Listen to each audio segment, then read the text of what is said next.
22% کی تشویشناک حد پہ پہنچ گئی ہے، اور محکمہ صحت پنجاب کے مطابق لاہور کے سرکاری اور نجی اسپتالوں میں کورونا مریضوں میں مزید اضافہ ہوا ہے۔ لاہور کے 78% جو ICU ہیں اور 70% جو آکسیجن وارڈز ہیں وہ بالکل بھر چکے ہیں، اور لوگوں کو اب شدید مشکلات کا اس لیے بھی سامنا ہے کہ انہوں نے ایڈمٹ ہونا ہے۔ بالکل ایسے، اور حمزہ 5% میرے خیال میں تشویشناک صورتحال میں آپ کنسیڈر کرتے ہیں، جو 5% اگر آپ کی شرح چلی جاتی ہے، اور اس وقت ہم 22% پر ہیں۔ 22% لاہور میں بہت زیادہ، اور پنجاب میں میرے خیال میں ہم کہاں پر ریٹ کر رہے ہیں اس وقت؟ اس کی بھی بہت زیادہ، پورے پاکستان کی اگر NCOC کے ہم اعداد و شمار کی بات کریں تو وہ تقریباً 10 کے پاس پاس ہے۔ 9.66 جو تھا وہ مثبت شرح تھی جو کل کے مطابق، اور 5% تشویشناک میں آ جاتی ہے، مطلب آپ کو تبھی آپ ریڈ الرٹ ہو جاتے ہیں کہ بھائی یہ 5% کی شرح پر آپ پہنچ گئے، ہم تو پھر بھی 10% پر پہنچ گئے ہیں۔ سخت فیصلے کیے جا رہے ہیں، ملک کی صورتحال ہے، سخت فیصلے کیے جا رہے ہیں، حکومت کی جو ہے مجبوری ہے سخت فیصلے کرنا۔ اب جو لاہور کی خصوصی طور پر صورتحال ہے، کیسز اتنے زیادہ آ رہے ہیں، بات کریں گے commissioner Lahore captain retired Muhammad Usman صاحب موجود ہیں۔ کمشنر صاحب السلام علیکم،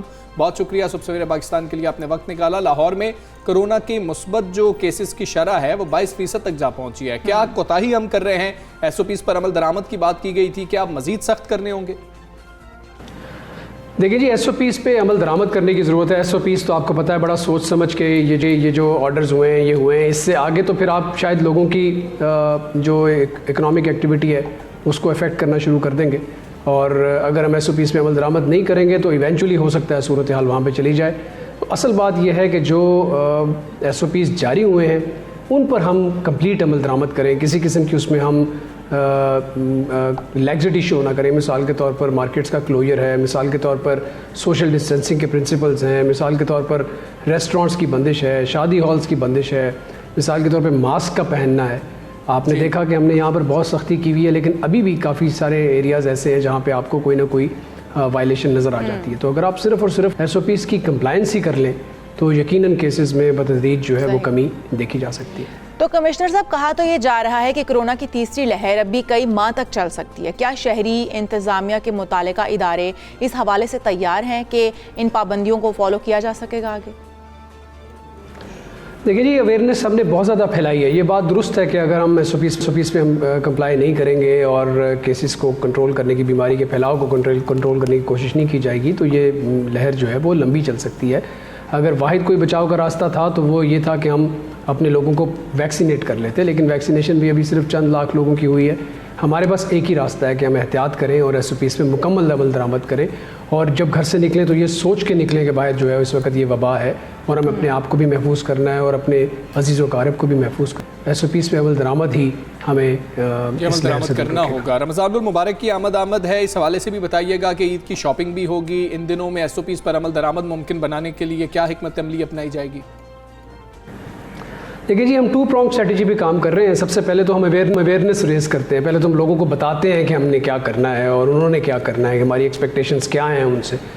سفیشینٹ اویئرنیس ریز کی جاتی ہے، تمام پلیٹ فارمز یوز کیے جاتے ہیں، electronic media, print media, social media, جتنے بھی پلیٹ فارمز اویلیبل ہیں وہ یوز کیے جاتے ہیں، اور پھر اس کے بعد پھر ہم سختی کرتے ہیں۔ آپ نے دیکھا ہوگا لاہور کے اندر اب آپ کو جنرلی لوگوں نے ماسک پہنے ہوئے نظر آتے ہیں۔ آپ نے دیکھا ہوگا کہ ایک اوور آل اویئرنیس جو ہے وہ آ گئی ہے، اور اس کی بنیادی وجہ یہ ہے کہ ہم نے پہلے اویئرنیس پھیلائی اور اس کے بعد پھر سختی کی کمپلائنس کے اندر، تو آپ کو ایک بتدریج جو ہے وہ تبدیلی نظر آ رہی ہے۔ اسی طرح ماہ رمضان میں بھی ہمارا کام ٹف ہے، لیکن انشاءاللہ تعالیٰ محکمہ صحت اور لاہور ڈویژن کی ساری انتظامیہ جو ہے وہ اس مرحلے میں اپنے جو بھی مشکل مرحلہ ہمارے سامنے آنے والا ہے اس پہ انشاءاللہ تعالیٰ کامیاب ہوگی۔ کمشنر صاحب، لاہور کے بڑے سرکاری جو اسپتال ہیں وہاں پر جگہ نہ ہونے کے برابر رہ گئی ہے، جبکہ اسپتال انتظامیہ واضح طور پر کہہ رہی ہے کہ ان کے پاس کوئی وینٹیلیٹر نہیں ہے۔ ان حالات سے نمٹنے کے لیے کیا سرکار آلریڈی تیار نہیں تھی؟ دیکھیں جی، میری اطلاع کے مطابق تو اس وقت صرف اگر آپ لاہور شہر کی بات کریں تو تقریباً 47-48 وینٹیلیٹر ابھی بھی اویلیبل ہیں۔ اچھا، تو جہاں تک رہ گئی بات کہ اویلیبلٹی کا ایشو ہے تو وہ ایسی بات بالکل درست نہیں ہے۔ اویلیبلٹی ابھی ہے، لیکن اگین اگر ہم نے SOPs پہ کمپلائی نہیں کیا اور ہم نے کیسز کے پھیلاؤ کو نہ روکا تو یہ جو اویلیبل وینٹیلیٹرز ہیں یہ بھی کم پڑ سکتے ہیں۔ البتہ حکومت کا بالکل پلان ہے، یہ وینٹیلیٹرز گاہے بگاہے بڑھائے بھی جاتے رہے ہیں۔ سسٹم کے اندر جو ہے وہ وینٹیلیٹرز کی تعداد جو ہے اس میں بتدریج اضافہ ہوا ہے، بیڈز کی تعداد میں اضافہ ہوا ہے، ICUs کی تعداد میں اضافہ ہوا ہے، مزید ہاسپٹلز ایڈ کیے گئے ہیں سسٹم کے اندر۔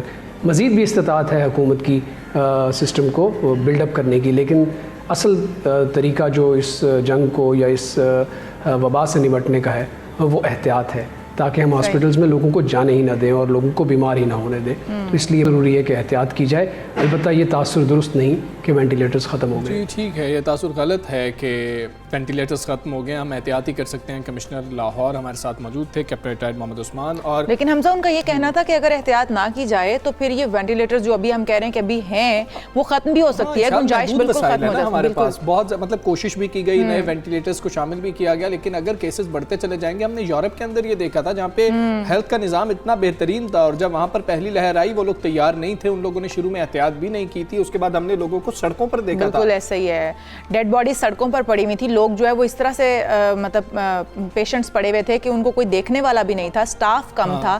لیکن اس وقت جو ہے وہ صورتحال کنٹرول میں ہے، اور اسے کنٹرول میں رکھنے کے لیے ہمیں احتیاط کرنا ہے. ہماری ذمہ داری بہت زیادہ بڑھ گئی ہے. خیر آگے چلتے ہیں، کچھ سیاست کی بات کرتے ہیں جس کے رنگ کچھ نرالے ہی ہیں، اور کبھی دوست ہوتے ہیں تو پھر کبھی دشمن بن جاتے ہیں، اور دوست جو ہیں وہ کبھی کبھی بہت زیادہ ناراض بھی ہو جاتے ہیں اور پھر دھمکی پر بھی اتر آتے ہیں. جہانگیر ترین کو ہی دیکھ لیں، جو کبھی پی ٹی آئی کا اثاثہ تھے اور عمران خان کے سب سے قریبی سمجھے جاتے تھے، مگر آج وہ مقدمات کے جال میں بری طرح پھنس چکے ہیں. اور انہوں نے چند روز قبل میڈیا سے گفتگو میں کچھ شکوے شکایات بھی. جی ہاں، شکوے شکایات انہوں نے کیے. انہوں نے حمزہ یہ بھی کہا ہے کہ پہلے دوست تھا میں، اور مجھے دشمنی پر دشمن بنایا جا رہے ہیں، دشمنی پر آنے پر مجبور کیا جا رہا ہے. ان کے خلاف ایک نہیں، انہوں نے کہا کہ 3 FIR درج کروا لی گئی ہیں. ایک سال سے انہوں نے کہا میں چپ تھا اور اب ظلم بڑھتا جا رہا ہے، تو اب میں اس لیے اپنی چپ کا روزہ توڑ رہا ہوں، اب میں بول رہا ہوں. جہانگیر ترین کا کہنا تھا کہ دوست سے دشمنی پر مجھے دھکیلا جا رہا ہے. ہاں جی، اور ذرائع کا یہ بھی کہنا ہے کہ جہانگیر ترین نے تحریک انصاف کے جو ناراض اراکین ہیں،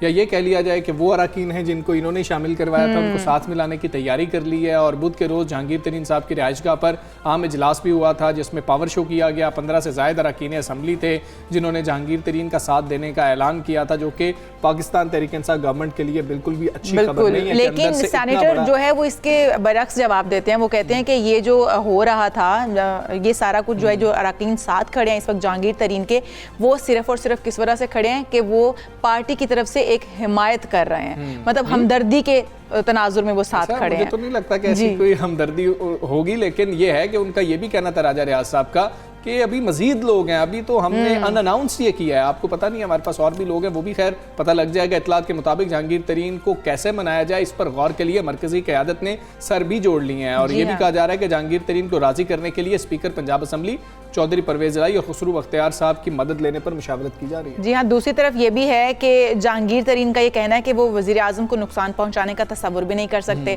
اس سے پہلے جہانگیر ترین کی پیپلز پارٹی میں شمولیت کی خبریں بھی ہم نے دیکھی، زیر گردش تھیں. جو شہلا رضا ہیں پیپلز پارٹی کی رہنما، انہوں نے ٹویٹر پیغام میں یہ کہا تھا کہ جہانگیر ترین کی مخدوم احمد محمود سے ملاقات ہوئی ہے، اور وہ اگلے ہفتے کراچی میں سابق صدر آصف الزرداری سے ملاقات بھی ملیں گے. لیکن تردید کر دی جہانگیر ترین صاحب نے، اس پورے معاملے کی تردید کر دی تھی. میں پی ٹی آئی کا حصہ ہوں اور رہوں گا. بالکل ایسے ہی. اب سوالات یہ اٹھ رہے ہیں کہ جب جہانگیر ترین صاحب نے کچھ پاور شو بھی کی ہے، انہوں نے یہ بھی بتایا کہ میرے ساتھ کچھ لوگ ہیں، تو پنجاب گورنمنٹ جس کے لیے اتنی زیادہ محنت کی تھی انہوں نے، کیا وہ خطرے میں پڑ سکتی ہے؟ وزیر اعلیٰ پنجاب کی معاون خصوصی ہیں فردوسہ شکوان صاحبہ ہمارے ساتھ موجود ہیں، ان سے جاننے کی کریں گے. فردوسہ شکوان صاحبہ السلام علیکم، گڈ مارننگ. جہانگیر ترین صاحب کی بدولت ہی درجنوں آزاد ایم پی ایس تھے، ایم این ایس تھے، جن کی وجہ سے جو ہے حکومت بنی تحریک انصاف کی. خصوصی طور پر پنجاب کی بات کر لی جائے، کیا جہانگیر ترین نے اگر وفاداری بدل لی، جس طرح سے انہوں نے ناراضی کا اظہار کیا ہے ایک طریقے سے، کیا پھر پنجاب حکومت خطرے میں پڑ سکتی ہے؟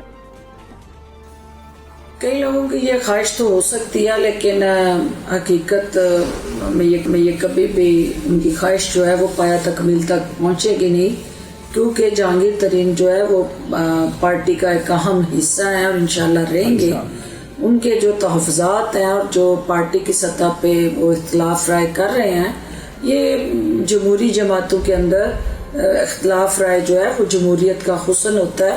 اور جہانگیر ترین صاحب کبھی بھی کوئی ایسا قدم نہیں اٹھائیں گے جس کی قیمت جو ہے وہ پاکستان تحریک انصاف کو سیاسی محاذ پہ ادا کرنی پڑے. اور وہ نہ صرف عمران خان کے بیانیوں کو سپورٹ کرتے ہیں، بلکہ عمران خان صاحب کی جو عوام دوست پالیسیز ہیں ان میں بہت ساری پالیسیز کو ترتیب دینے میں ان کا ہاتھ رہا ہے، انہوں نے بڑا ویلیویبل ان پٹ دیا ہے. تو وہ پاکستان کو اور پاکستان تحریک انصاف کو ترقی کرتا دیکھنا چاہتے ہیں. ہاں اگر ان کے پاس اپنی اکاؤنٹس کے حوالے سے عدالتوں میں جا کے اپنی بے گناہی ثابت کر کے رسیدیں دکھا کے کلیئرنس لے کے آتے ہیں تو عمران خان کے دل کے اسی طرح قریب ہوں گے جس طرح پہلے ہیں. فردوس صاحبہ، تحریک انصاف کے ایم این ایز تو کہہ رہے ہیں کہ اگر جہانگیر ترین سپورٹ نہ کرتے تو وزیر اعظم کو اعتماد کا ووٹ بھی نہ ملتا. کیا آپ ان سے اتفاق کرتی ہیں؟ دیکھیں، عمران خان صاحب کو کسی کی سپورٹ کی اس لیے ضرورت نہیں ہوتی کہ عمران خان کی عوام دوست پالیسیز اور پاکستان کے ساتھ جو لازوال محبت ہے اس کی بنیاد پہ انہیں اکراس دی بورڈ جو ہے وہ پذیرائی حاصل رہتی ہے، اور سینٹ کے اندر بھی جو اعتماد کا ووٹ ہے وہ بھی اسی کی عکاسی کرتا ہے. اور میں سمجھتی ہوں کہ جو بھی فرد واحد ہے وہ ان کے ویژن کو، ان کے عوام دوست ریلیف پروگرام کو آگے بڑھانے میں معاون تو ثابت ہو سکتا ہے، لیکن عمران خان کو ان کا جو ایک شخصی کردار ہے اور جو کرزمہ ہے اس کے لیے کسی کی سپورٹ کی ضرورت نہیں پڑتی. صحیح ہے. فردوس اچیکوان صاحبہ، یہ بتائیے گا کہ ایک طرف جہانگیر ترین صاحب کہہ رہے ہیں کہ تحریک انصاف کی حکومت میں ان کو انصاف نہیں مل رہا ہے، پھر آپ کے ایم پی ایز اور ایم این ایز ان کے ساتھ کھڑے ہوئے ہیں. کیا اس طرح کی گفتگو بھی ہو رہی ہے؟ پھر بھی M P As M N As ان کے ساتھ ہیں، کوئی پارٹی ایکشن لیا جائے گا یا روکا جائے گا M P As M N As کو؟ دیکھیں، پاکستان تحریک انصاف ایک جمہوری جماعت ہے اور جمہوریت کے اندر اختلاف رائے رکھنا جمہوریت کا حسن ہے، اور جو بھی پاکستان تحریک انصاف میں اپنے تحفظات کا اظہار کرتا ہے، اختلاف رائے کرتا ہے، وزیر اعظم عمران خان صاحب جو ہیں کبھی بھی اس فرد کو ٹارگٹ کر کے انتقام کا نشانہ نہیں بناتے. اور یہی وجہ ہے کہ سب سے زیادہ پالیسیز کے حوالے سے تنقید جو ہے وہ پی ٹی آئی کے اندر سے بھی سنائی دیتی ہے، کیونکہ پی ٹی آئی کے اندر ہر شخص کو right of freedom of expression and speech دستیاب ہے. جہانگیر ترین صاحب کے حوالے سے جو راجہ ریاض صاحب کی گفتگو ہے جس کو توڑ موڑ کے پیش کیا جا رہا ہے، اس کا مقصد جو ہے وہ جہانگیر ترین صاحب کی خدمات کو سراہنا اور اوورآل ان کا جو رول ہے پارٹی کے اندر اور پولیٹیکل سٹرکچر کے اندر اس کو تقویت دینا ہے. اس کا مقصد کوئی بغاوت نہیں ہے، اور نہ کوئی بغاوت کر کے کسی اور جماعت کو تحریک انصاف کے خلاف استعمال کرنے کے لیے کسی قسم کی طاقت دینا یا سپورٹ کرنا ہے. راجہ ریاض ہوں یا جہانگیر ترین صاحب ہوں، وہ پی ٹی آئی کے اندر ایک فعال اور متحرک کردار ادا کرتے رہیں گے. اور یہ اختلافات جو ہیں، چھوٹے موٹے گلے شکوے اور تحفظات جو ہیں، وہ الٹیمیٹلی عمران خان صاحب کا جو رول آف لا کو انشور کرنا اور نو ون از ابو دی لا کے فارمولے پہ عمل درآمد کرنا جو ہے، یہی وہ طاقت ہے پی ٹی آئی کی جس کی بنیاد پہ عوام نے ان کو چنا تھا، اور یہی وہ رول آف لا کی پالیسی ہے جس کی بنیاد پہ تیسری پارٹی کے طور پہ پہلی دو جماعتوں کو عوام نے مسترد کر کے عمران خان پہ اعتماد کیا تھا. تو لہٰذا اسی سوچ کو آگے لے کے چلنے کی ضرورت ہے جس کے اندر اپنے اور پرائے کی تمیز نہیں ہے، اور انصاف کے تقاضوں کو پورا کرتے ہوئے اس سے پہلے کوئی یہ رواج نہیں تھا کہ حکومت میں ہوتے ہوئے حکومتی اراکین یا فردوس اچیکوان صاحبہ، بہت شکریہ آپ کا. صبح سویرے پاکستان کا حصہ بنی. اسی تمام تر صورتحال پر بات کر لیں گے. سینئر تجزیہ کار سہیل وڑائچ صاحب ہمارے ساتھ موجود ہیں. سہیل وڑائچ صاحب السلام علیکم، گڈ مارننگ سر. سر یہ کہیے گا کتنی بڑی آپ یہ سیاسی ڈیولپمنٹ دیکھ رہے ہیں کہ خاموشی سے ناراضی کا اظہار نہ کیے ہوئے بھی دھمکی دے گئے جہانگیر ترین صاحب، اور ساتھ ہی انہوں نے اپنا پاور شو بھی کر دیا. اس پاور شو کا مقصد کیا ہے؟ کیا وہ عمران خان صاحب کو پیغام پہنچانا چاہتے ہیں؟ میرا خیال ہے کہ یہ 2.5 سال میں سب سے بڑا سیاسی واقعہ تھا. ایک پاور شو تھا، ایک فارورڈ بلاک کی میکنگ تھی، اور انہوں نے حکومتی پالیسیوں کے خلاف جو کہ جہانگیر ترین کے بارے میں اپنائی جا رہی ہیں ان کے خلاف ایک طرح سے احتجاج کیا، اور سارے ارکان اسمبلی اور جس میں منسٹر بھی شامل تھے وہ سارے شامل ہوئے. تو اس طرح کا شو آف لائلٹی یا شو آف پاور بڑا ریئر ہوتا ہے کہ حکومت کو چھوڑ کے لوگ اس طرح مخالف کے ساتھ ترین صاحب جو کہ وکٹم ہے جن کے خلاف کارروائیاں کی جا رہی ہیں ان کے ساتھ جا کر کھڑے ہوں. صحیح. یہ انپریسیڈنٹڈ تھا اور بہت بڑا پولیٹیکل پاور شو تھا. اور حکومت جو ہے اب اس کے پاس دو راستے تھے. ایک تو یہ راستہ تھا کہ ان کے خلاف تادیبی کارروائی کی جاتی اور عام طور پر تحریک انصاف اسی طرح کرتی ہے.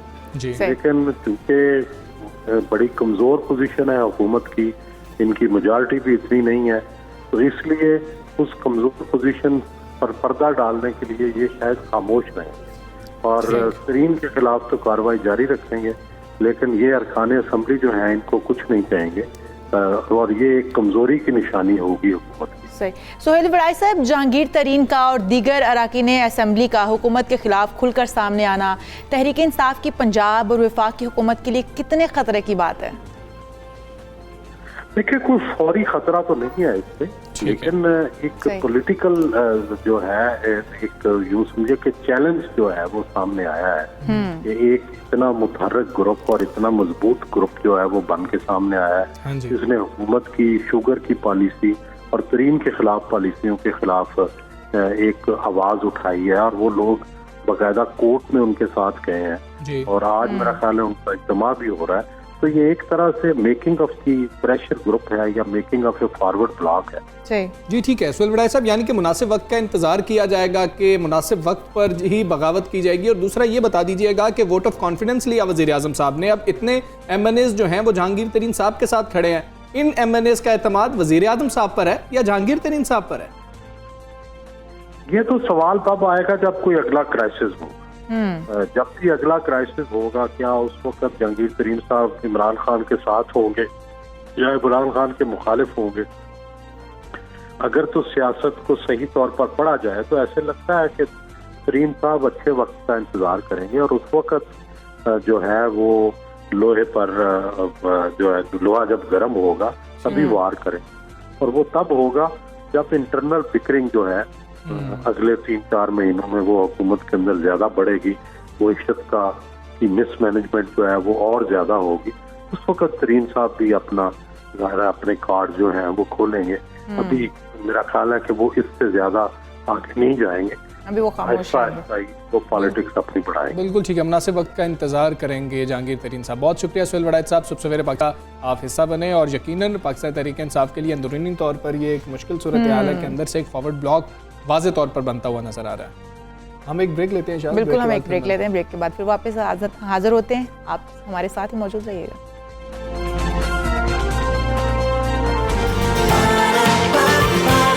صبح سویرے پاکستان.